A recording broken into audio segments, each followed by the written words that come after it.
Now, what happens is that we would continuously, if we continuously doing that, well, this is just one of them. So remember, this thing is, we'll have another one here, we'll have another one after that, another one after that, another one after that. So we will continuously multiply by WHH, right? WHH, which is the weight. We'll continuously multiply by the weight, multiply by the weight, multiply by the weight.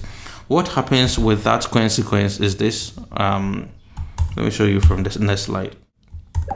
Okay, this is what I mean by that, right? If you want to do the back propagation through time, okay, if you're doing the back propagation through time, you continuously be multiplying by this WHH, right? If we have another one, right, WHH is gonna come, okay,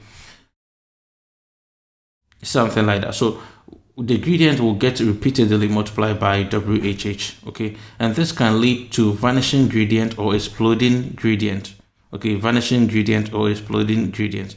What I mean by that is that, let's say that in the first place you multiply by WHH, so let's say W exponent 1, okay, and then you multiply again with another WHH, which is maybe like that, okay, and then you multiply again, you have another WHH3, right, and then you continuously doing that, okay, so you end up multiplying, maybe you travel in time by maybe, let me push this one to maybe WH exponent 100, something like that, okay.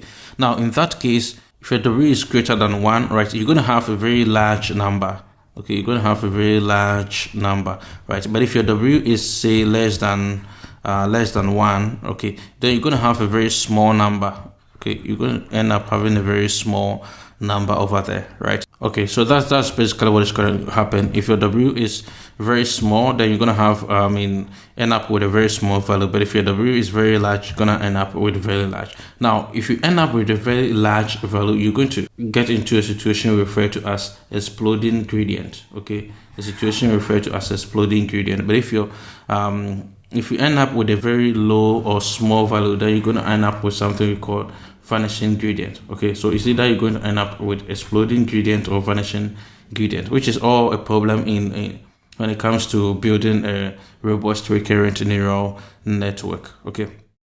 At some point in time, you're going to run into something like that, okay. There are situations where you cannot prevent these kind of things, right, but you need to do as much as possible to make sure that you don't run into it, okay, you don't run into that, right. We're going to see samples of that one in our upcoming when you get to the lab session, okay.